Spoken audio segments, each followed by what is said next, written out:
Donc voilà. Aujourd'hui, nous allons parler du mental. Le titre d'aujourd'hui, le sujet d'aujourd'hui, c'est observer le mental. Euh, dans le design humain, observer le mental, c'est une thématique euh, assez constante puisque la prise de décision, euh, elle ne se fait pas avec le mental. Et ça fait partie de cette première étape de l'évolution de l'être humain aux 7 centres vers l'être humain aux 9 centres, commence par la compréhension déjà intellectuelle de cette application de la stratégie par l'écoute de son autorité intérieure, mais aussi, c'est aussi pratiquer. Ce n'est pas seulement euh, ce n'est pas seulement le comprendre intellectuellement, et c'est un petit peu le sujet d'aujourd'hui. C'est facile de comprendre intellectuellement, ah oui, on doit prendre nos décisions, il faudrait que, ce serait bien que on prenne nos décisions personnelles avec la stratégie de notre type et par l'écoute, en suivant, en écoutant notre autorité intérieure. C'est les deux outils, si vous voulez, qu'on vous donne à vous tous. Vous y avez peut-être déjà accès. Si vous n'avez pas encore accès à ces deux outils, si vous ne les connaissez pas, eh bien, euh, on vous invite à découvrir le plus vite possible en vous rapprochant déjà de découvrir votre schéma corporel.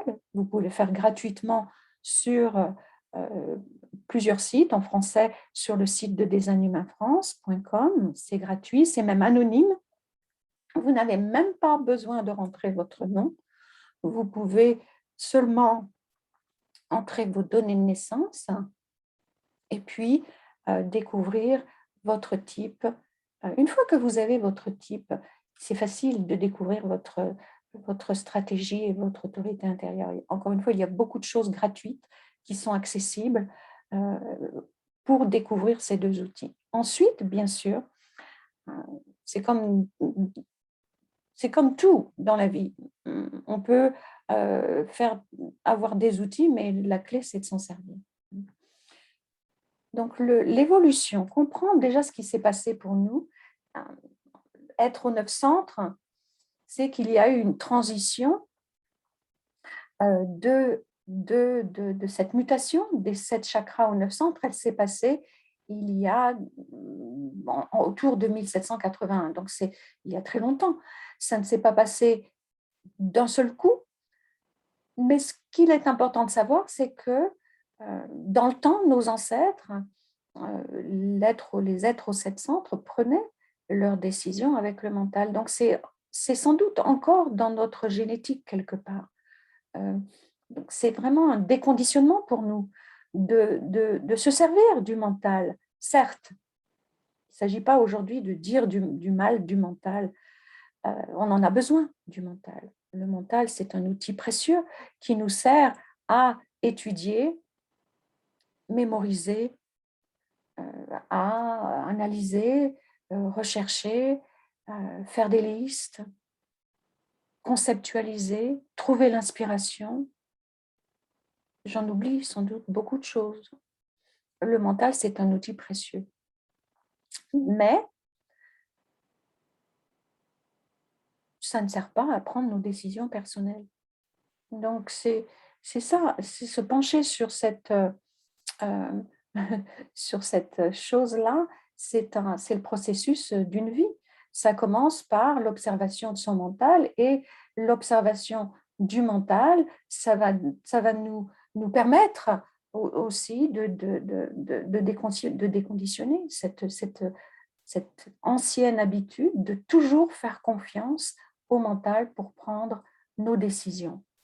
On dit ici que le processus cellulaire de déconditionnement nécessite 7 ans, c'est-à-dire cette capacité à prendre nos décisions en suivant la stratégie de notre type et en écoutant notre autorité intérieure, c'est-à-dire en se faisant confiance à soi-même, soit que ce soit l'autorité splénique, l'autorité, celle qui prédomine quand elle est là, c'est le plexus solaire, c'est l'autorité émotionnelle. l'autorité du sacral, l'autorité splénique, ou alors de l'ego, ou du centre G, ou etc. Donc, pour que ça devienne de plus en plus facile, eh bien, ça nécessite du temps, mais aussi une prise de conscience et c'est ça qui est un dilemme quelque part. Ça ne peut pas être un effort constant parce que dès qu'il y a un effort, ça devient pénible. Mais c'est quand même une autodiscipline quelque part. S'en rappeler de ne pas écouter le mental pour prendre nos décisions. Et est-ce que c'est facile? Non, je ne vais pas dire que moi j'y arrive tout le temps, 100% du temps. Et ça fait longtemps que je pratique. Mais je m'attrape, c'est-à-dire je m'attrape lorsque j'ai une décision à prendre, je m'identifie à ce que me raconte mon mental. Donc, si je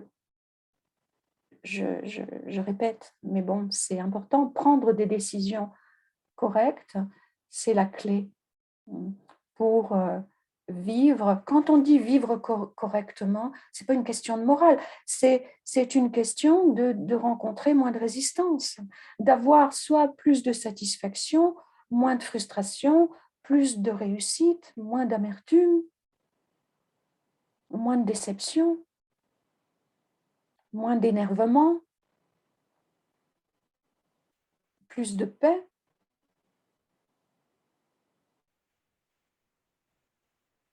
Et ce n'est pas en faisant confiance au mental qu'on peut y arriver. C'est faire confiance à cette autorité intérieure. On en a tous une, tous. Pas exactement la même. On est tous différenciés, on est tous uniques, chacun de nous est unique. Et ensuite, eh bien, c'est s'en servir, bien sûr. Mais en tout cas, ce qui est certain ici, c'est une certitude, c'est que l'autorité intérieure, ce n'est jamais, jamais, jamais le mental. Donc, comprendre ce phénomène, c'est la première étape. Ensuite, pratiquer. Et c'est une pratique quotidienne. Ça s'approche beaucoup de la méditation. C'est une méditation quotidienne, l'observation du mental.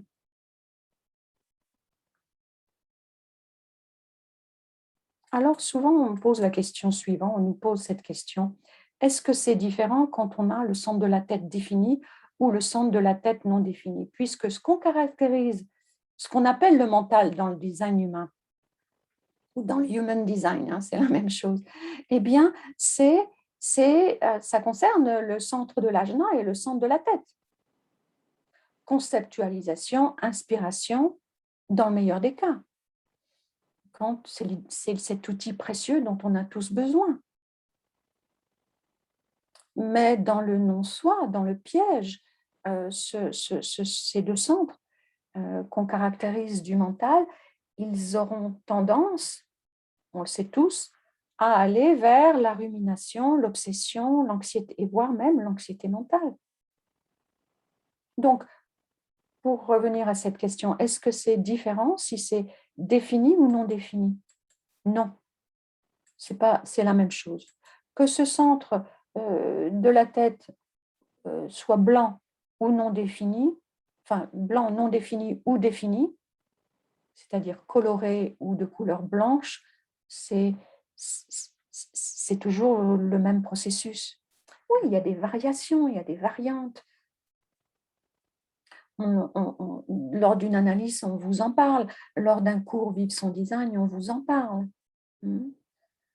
Mais ce qu'ils ont en commun, ces centres, qu'ils soient blancs ou définis, c'est que de toute façon, ils ne peuvent pas servir à prendre des décisions personnelles.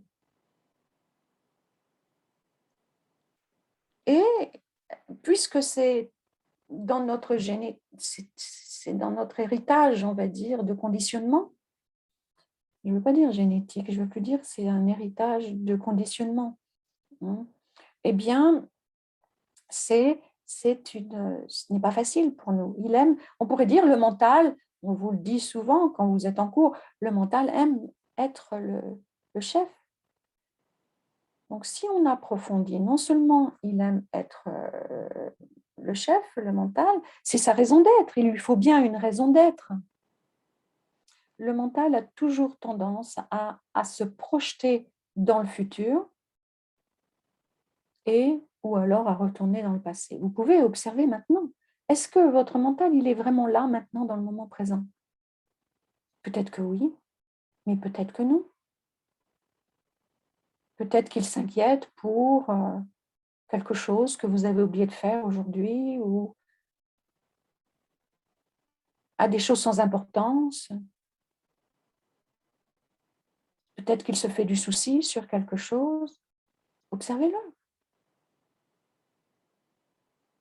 Il n'aime pas le présent, le mental. Et c'est pour ça que quelque part, il y a un dilemme en nous tous. Parce que qu'on lui demande au mental, c'est de disparaître. Pas de disparaître en tant que fonction, la fonction de conceptualisation, mais on le limite. Quand je dis on, c'est qui? C'est le témoin observateur. On est tous témoins observateurs. On a tous le potentiel d'être le témoin observateur du mental. Vous n'êtes pas le mental. Nous ne sommes pas notre mental. Nous sommes cette partie en nous qui peut devenir conscient. La conscience, c'est quelque chose d'universel.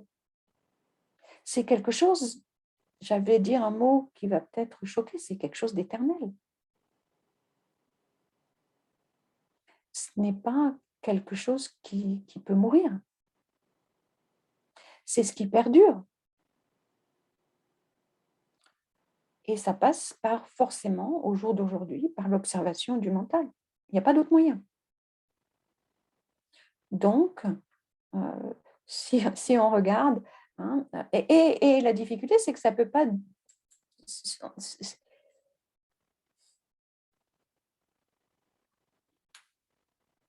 C'est comme la méditation, on ne peut pas faire vraiment un effort pour méditer.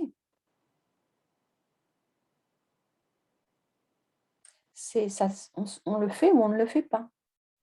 On devient conscient ou on ne devient pas conscient. On prend conscience ou on ne prend pas conscience. Dès que vous observez votre mental, on prend souvent l'exemple, c'est comme d'observer un enfant qui fait une bêtise, il s'arrête. Mais pendant pas longtemps, hein, le mental, dès que vous allez faire autre chose, ne plus l'observer, il va reprendre. Et il ne s'agit pas de l'arrêter non plus. Il ne s'agit pas d'arrêter le mental, qu'il s'arrête et qu'il ne fonctionne plus. C'est simplement de l'observer avec détachement et de ne pas prendre nos décisions avec ce qu'il décide.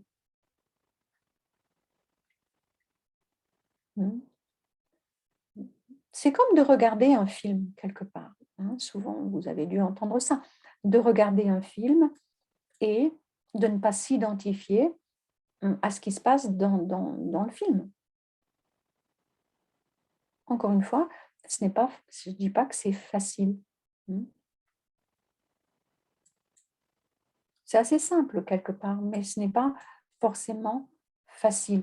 Alors, dans l'observation du mental, si on approfondit un petit peu, c'est qu'on a soit un mental stratégique, soit un mental réceptif. Ce n'est pas la thématique d'aujourd'hui. On aura d'autres discussions là-dessus, sans doute régulièrement. On en parle, c'est un grand sujet.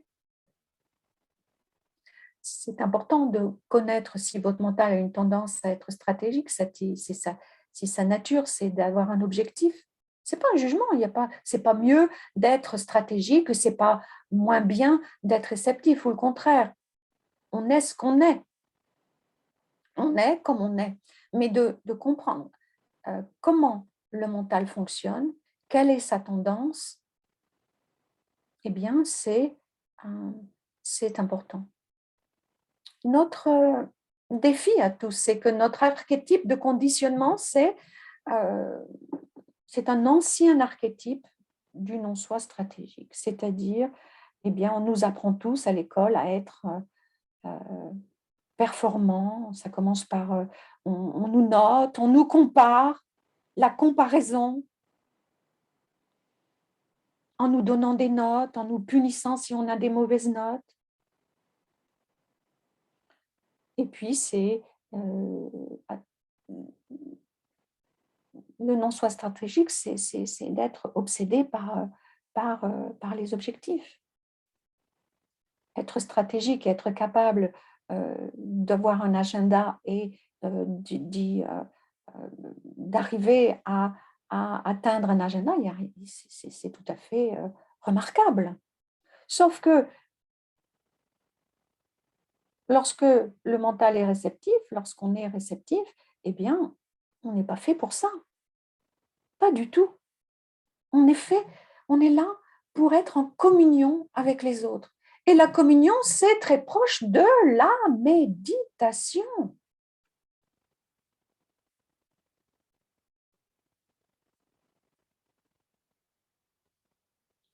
Pas d'agenda.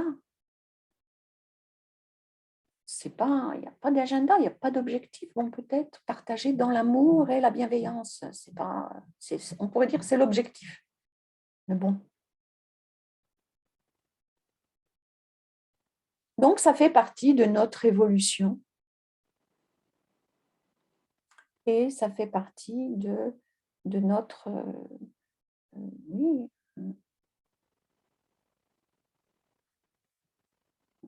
cheminement, on va dire. Voilà, donc qu'est-ce que je pourrais vous, vous dire en plus que de pas grand-chose. Vous répétez des choses que vous savez, c'est-à-dire pratiquer, passer un petit moment même euh, tous les jours, peut-être commencer par ça, hein, où vous observez votre mental sans le juger. Et peut-être que parmi vous, il y aura des témoignages de gens qui pratiquent l'observation du mental.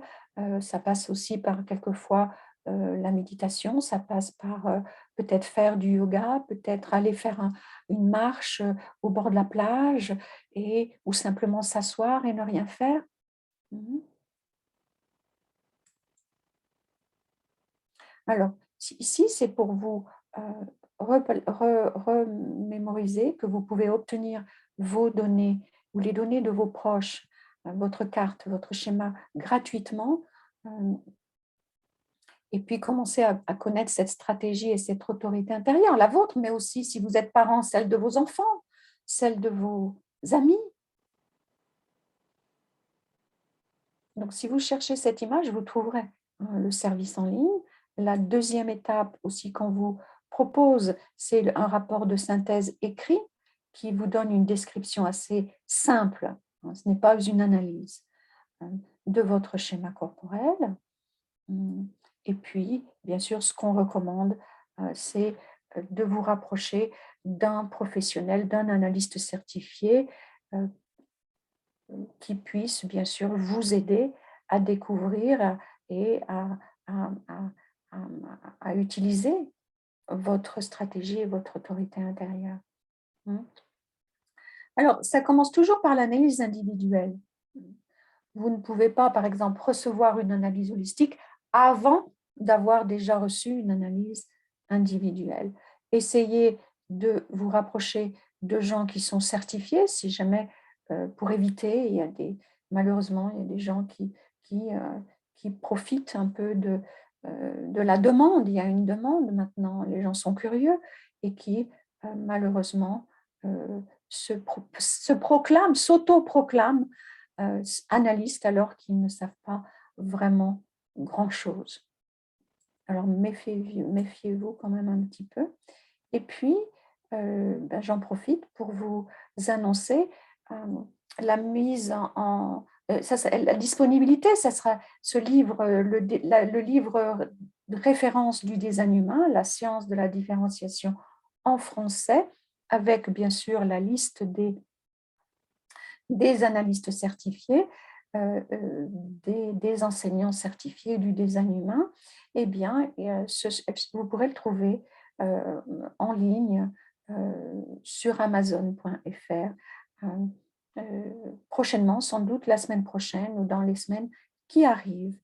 Donc, je vous souhaite bonne pratique et je vous remercie pour votre écoute. À la prochaine fois. Donc,